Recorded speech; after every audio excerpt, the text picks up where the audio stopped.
educator, and welcome once more to my channel. This is where I talk about financial matters, different things that can affect you financially, and also give you some tips. So I would love if you like my content, that you would like, share, and subscribe. I call this Winning Minute with Dolores. And today, I want to talk a little bit about some things that you must consider when you're making a big purchase. So, without further ado, I'll get right into the meat of my conversation with you today. So, what are some of the things that we must consider when making a big purchase? And sometimes we are, thinking about the big purchase, and when the time comes, we want to do it, but we never consider certain aspects of it, right? And so one of the main thing we must do, and as the Bible implores us in Luke 14:28-30, you must count the cost. For which of you intending to build a tower does not sit down first and count the cost, whether he has enough to finish, lest after he has laid the foundation and is not able to finish, all who see it begin to mock him, saying, this man began to build and was not able to finish. So that is such a profound um, wisdom from the Bible, that if you're considering a project, you must first count the cost. And let us look at other aspects that you should consider before buy. One, when you're buying, you must have a definite goal in mind. Why do you want to buy the item?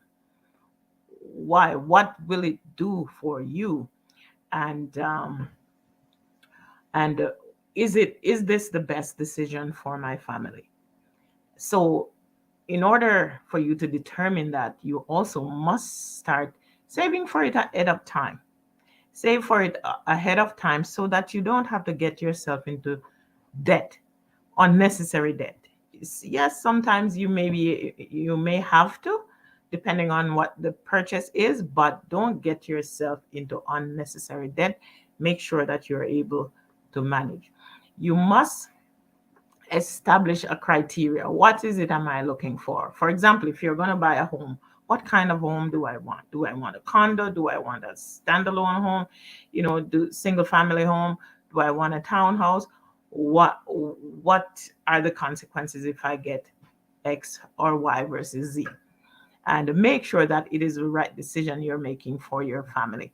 And next, have 2 to 3 options, and then use the process of elimination. As I said, is it a townhouse? Is it a condo, apartment, or is it a single family home? Which one is best suited for my family? And also remember, look at your budget and identify the pros and cons, and make sure you stay within your budget, because sometimes we're tempted. Sometimes we're tempted to go outside of our budget and just tell ourselves, yes, we'll manage. Before you look at doing any large purchases, you must make sure that you have an emergency fund. And I always encourage families, start with $1,000 and you build 3 to 6 months of your income. Ideally, you want to have 12 months set aside. You don't know what tomorrow brings. See what COVID did? Most people ran out of money by the third week.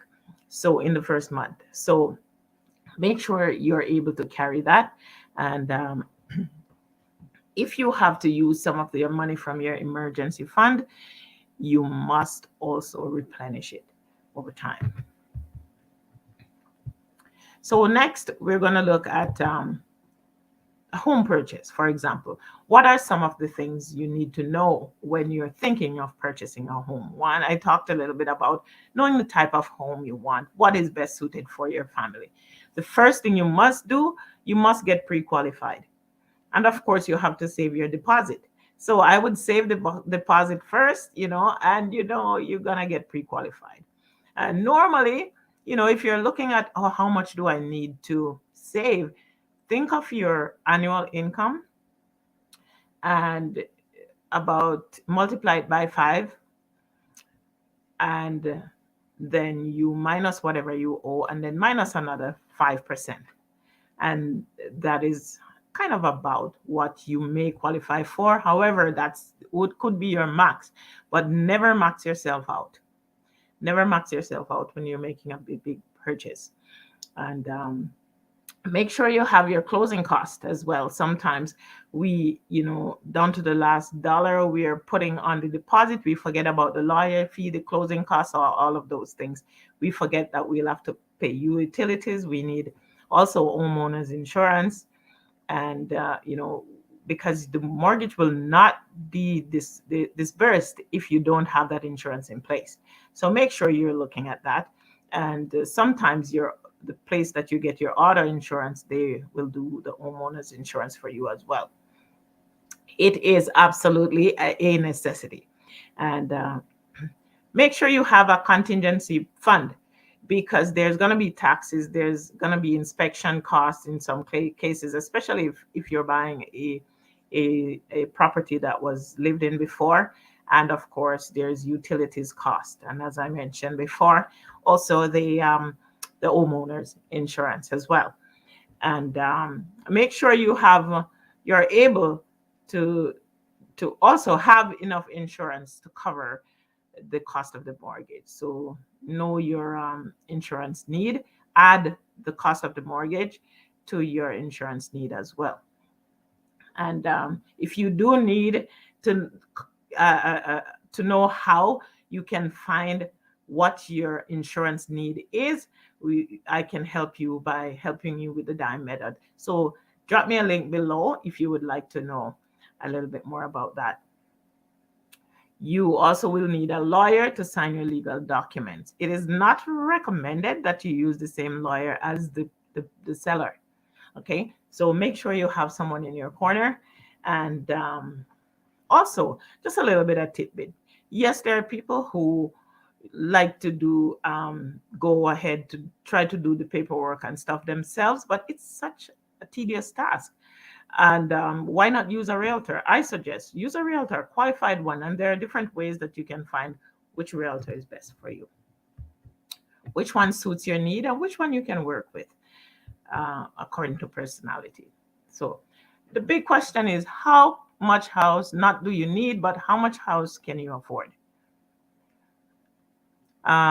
Recently, the mortgage stress test, which is the new rules, which was effective last June, regarding how you can qualify for a mortgage. And that's why I said minus another 5% from what you qualify for, to give you your actual qualification.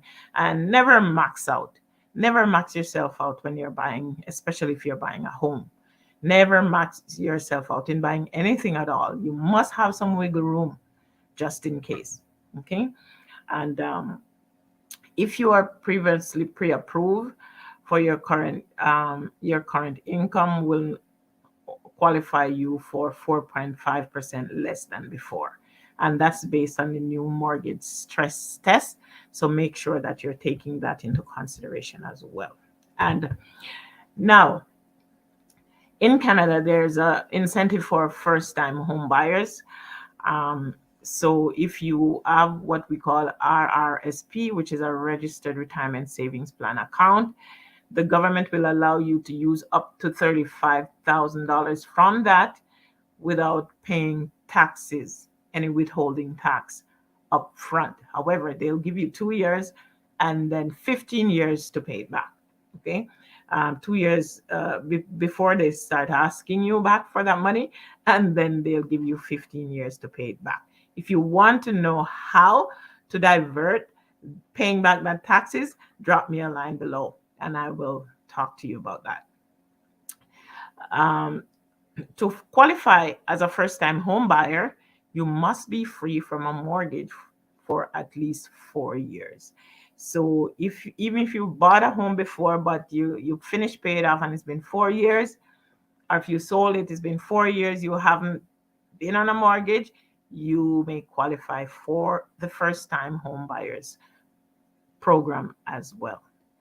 And I have this little note: never make a big purchase before buying a home, even if you pre qualified. I remember when I was selling my first home that I bought my first home and I wanted to resell to buy another one, upgrade per se. And the young man that qualified for was going to buy the home after I accepted his offer. He went out and bought a car. And then when it was time for closing, the deal fell through. He couldn't. He no longer had that room. So he was maxed out. So, that's why I caution for making any other purchase. If you're planning to buy a home and you're pre-qualified, never go out and buy another big thing if it's cash, it's fine. But if you're going to go buy, and it's going to add to your debt, then that's a no-no, because that could disqualify you from having that mortgage. And would you prefer to sleep in a home or a car? So when it comes to automobiles, if at all possible, save your money and buy cash instead of financing. You know, leasing can be an option if you have a business, because the leasing cost can potentially be a tax write-off. Remember that the value of the vehicle depreciates the moment you drive it off the lot.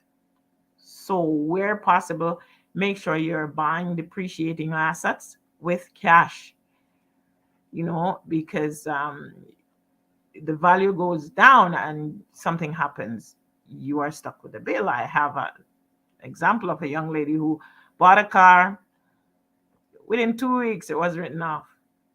She didn't even have the proper insurance on it. So, there goes her money and she couldn't get anything back. So, just be wary. Make sure that, you're buying depreciating assets. Don't use all your money on it. If you can afford to buy a Bentley, yeah, that means you probably have 2 million, more than 2 million cash sitting around. So that's okay. But don't buy more than you can afford. Always do your due diligence and avoid buyer's remorse, because many people have seen they're so eager to buy, and then they go into buyer's remorse. And sometimes the deal that seems too good to be true may be too good to be true. Or sometimes the deal that you think is right for you, you just need a second opinion. So get a second opinion, get somebody you trust, walk through. And if you have a partner, do with them. Yes, some people like surprises, not everybody does. So yes, thank you so much for allowing me to share a little bit. And with you, like, share, and subscribe. If my content is of some value to you, I appreciate you for tuning into my channel, and I look forward to sharing again with you. Bye for now from Dolores McKenzie.